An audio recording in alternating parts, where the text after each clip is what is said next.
दोस्तों, इजराइल और ईरान में वॉर चल रहा है, ये तो आप सभी जानते हैं। लेकिन इनके वॉर की वजह से भारत पर क्या इम्पैक्ट पड़ा है, इसके बारे में आप नहीं जानते हैं कि भारत को इन वॉर की वजह से कितना ज्यादा नुकसान हो रहा है। इसके बारे में भारत के आम नागरिकों को पता ही नहीं है। पता चलेगा जब देश में पेट्रोल डीजल का प्राइस 100 से बढ़कर के 150 हो जाएगा, तो इसका इम्पैक्ट भारत के हर कॉमन मैन पर पड़ेगा। तो इस वीडियो में हम लोग बात करेंगे कि इजराइल और ईरान के बीच में जो वॉर चल रहा है, इसका अब तक भारत के ऊपर क्या इम्पैक्ट पड़ा है, किस तरह से हमारा रुपया नीचे गिरते जा रहा है, कैसे ऑयल का प्राइस बढ़ रहा है, कैसे हमारे ग्रोथ पर इस वॉर का एक बड़ा झटका लग रहा है। चलिए जानते हैं ईरान इजराइल कॉन्फ्लिक्ट में अपना रुपया कैसे डेप्रिसिएट कर रहा है, कैसे राइस का प्राइस गिर रहा है, कैसे पूरे ग्लोबल में इनसिक्योरिटी फैल रही है।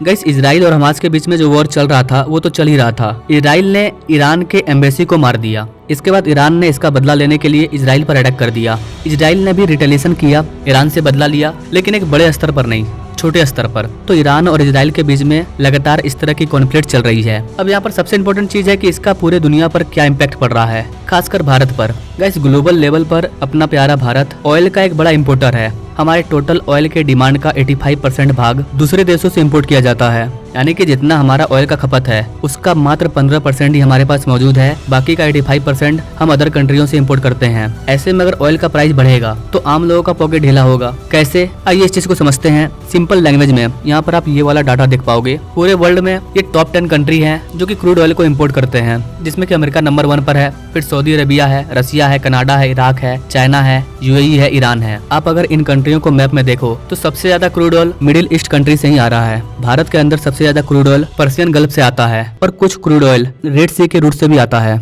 लेकिन रेड सी में ऑलरेडी यमन यूथियों के द्वारा धांधली की जा रही है। अब हमारे पास एक ही ऑप्शन था, पर्सियन गल्फ। वहां पर भी ईरान ने शिप वगैरह को रोक करके ऑयल के इंपोर्ट एक्सपोर्ट पर बैन लगा दिया। तो भारत में जहां से ऑयल आ रहा था वो दोनों मार्ग बंद हो गया। तो जाहिर सी बात है कि ऑयल का प्राइस बढ़ेगा ही बढ़ेगा। हमारे पास क्रूड ऑयल है नहीं, और अगर हमारे पास क्रूड ऑयल नहीं रहेगा तो हमारा देश चलेगा कैसे। भारत में इतनी सारी जो गाड़ियां चल रही है वो तो ठप पड़ जाएगी ना। ऐसे में अगर इधर उधर से ऑयल आता भी है तो काफी महंगे दामों में मिलेगा। ग्लोबल लेवल पर ऑयल का प्राइस भी बढ़ गया है। आप यहाँ पर डाटा में देख सकते हैं कि कैसे ऑयल का प्राइस तेजी से लगातार बढ़ते जा रहा है। ऐसे में ऑयल तो हम लोग को इंपोर्ट करना ही करना है, नहीं तो हमारा देश ठप पड़ जाएगा। तो ऐसी कंडीशन में हमें ज्यादा पैसा पे करके क्रूड ऑयल को मंगाना होगा, तो देश में ऑयल की प्राइस भी बढ़ सकती है। अब डिपेंड करता है कि सरकार किस तरह से इसे हैंडल कर रही है, हमारा जियोपॉलिटिक्स में कितना योगदान है। अगर हम कुछ देशों से सस्ते दामों में तेल ले पाए तो फिर भारत के अंदर ऑयल की प्राइस सेम प्राइस की रहने वाली है। गाइस, जो भी हम क्रूड ऑयल को मंगवाते हैं उसका पेमेंट हमको डॉलर में करना होता है, और भारत में जो डॉलर आता है वो FDI और FPI के जरिए आता है। विदेशों के लोग इंडियन स्टॉक मार्केट में अपना पैसा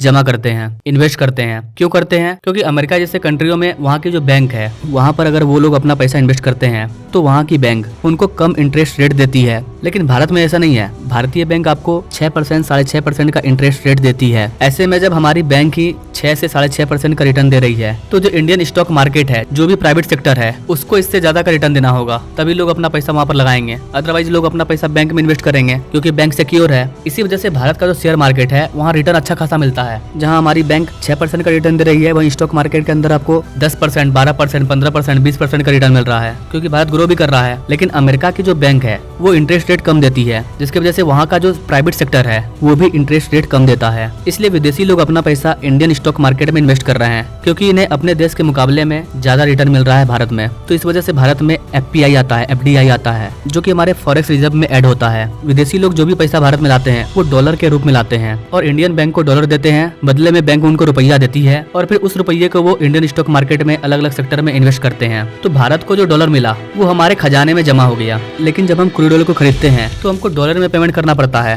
तो ऐसे में अगर क्रूड ऑयल का दाम बढ़ेगा तो हमको अपने खजाने से ज्यादा डॉलर निकालना पड़ेगा, और निकाल करके क्रूड ऑयल को खरीदना पड़ेगा। इससे हमारा जो फॉरेक्स रिजर्व है वो कमजोर हो जाएगा, हमारा खजाना खाली होगा। और ये सब हो रहा है किसकी वजह से? वॉर की वजह से। अगर वॉर नहीं होता, अगर दुनिया में सब चीज नॉर्मल रहती, तो ऑयल का प्राइस भी कम होता और हमारे पास जो डॉलर का रिजर्व है वो बना रहता। तो इस वॉर का सबसे बड़ा इम्पैक्ट यही है कि हमारा खजाना खाली होगा। दूसरा चीज, अगर क्रूड ऑयल का दाम ज्यादा बढ़ता है तो इंडियन मार्केट के अंदर भी ऑयल का प्राइस बढ़ेगा। मान लीजिए भारत के अंदर अभी क्रूड ऑयल का प्राइस पेट्रोल डीजल 100 रुपया लीटर है, और 90-95 रुपया अगर सरकार को वहीं से खरीदना पड़ गया, उसके बाद उसको ला करके रखने का कॉस्ट, अलग अलग राज्यों में भेजने का कॉस्ट, तो सरकार को ही क्रूड ऑयल का प्राइस पड़ जाएगा 105 रुपया लीटर। तो वो 100 रुपया में आपको कैसे देगी? तो पेट्रोल डीजल का दाम कितना हो जाएगा? 115, 120, इस तरह से क्रूड ऑयल का प्राइस बढ़ेगा। और ये सब क्यों होगा? वॉर की वजह से। जब भी ग्लोबली इस तरह के क्राइसिस देखने को मिलते हैं, स्टॉक मार्केट अनसिक्योर हो जाता है। ऐसे केस में जो इन्वेस्टर हैं वो अपना पैसा स्टॉक मार्केट से निकाल निकाल करके सिक्योर जगह में इन्वेस्ट करने की कोशिश करते हैं। और सबसे सिक्योर जगह है गोल्ड, क्योंकि सोने का प्राइस लगातार बढ़ेगा। सोना डॉलर है नहीं कि इसका प्राइस कम हो जाएगा। तो ऐसे केस में बड़े बड़े इन्वेस्टर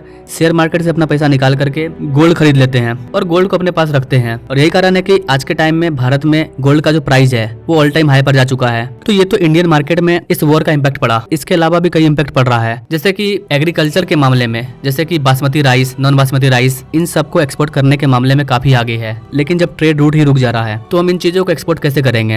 राइस के प्राइस बढ़ने का एक और रीजन है, भारत जितना भी राइस को एक्सपोर्ट करता है दुनिया में, उसका 10% राइस ईरान अकेले खरीद लेता है। लेकिन ईरान में अभी क्राइसिस चल रही है, तो ये जो इम्पोर्ट एक्सपोर्ट है ये बंद हो चुका है। इसके वजह से हमारे राइस का जो दाम है वो कम होते जा रहा है। तो एक तरफ हमारे चीजों का दाम कम हो रहा है, वहीं दूसरी तरफ क्रूड ऑयल का प्राइस बढ़ते जा रहा है। और इसी वजह से भारत का रुपया और ज्यादा डेप्रिसिएट हो रहा है, भारत का रुपया गिरते जा रहा है। तो हमारा एक्सपोर्ट रुक रहा है, लेकिन इम्पोर्ट उतना ही हो रहा है। भारत के अंदर जिन चीजों की जरूरत है वो तो आ ही रही है। इसके वजह से हमारा जो ट्रेड डिफिसिट है वो भी बढ़ रहा है। और अगर ऐसा ही चलता रहा तो जो हम अभी दुनिया के सबसे फास्टेस्ट ग्रोइंग कंट्री हैं, इसका खिताब हम खो सकते हैं। तो वॉर का रुकना काफी ज्यादा जरूरी है। वॉर किसी भी हद से अच्छा नहीं है, न सिर्फ भारत बल्कि सभी कंट्रियों के लिए। तो आई होप कि गाइस आप समझ पा रहे होंगे कि इजराइल और ईरान के बीच में जो वॉर हो रहा है, जो कॉन्फ्लिक्ट हो रही है, उसके वजह से भारत के इंडियन मार्केट पर क्या इम्पैक्ट पड़ रहा है, कैसे इसका इम्पैक्ट भारत के हर एक आम नागरिक पर पड़ेगा। वैसे गाइस आप इस चीज के बारे में क्या कहना चाहेंगे? क्या ये वॉर और आगे बढ़ेगा या यहीं पर रुक जाएगा? क्या सोचते हैं गाइस आप इस चीज के बारे में कमेंट करें। और ऐसे लेटेस्ट अपडेट के बारे में जानने के लिए हमारे चैनल से जरूर जुड़े। Now thanks for watching. मिलते हैं अगले वीडियो में एक नई जानकारी के साथ, तब तक के लिए जय हिंद।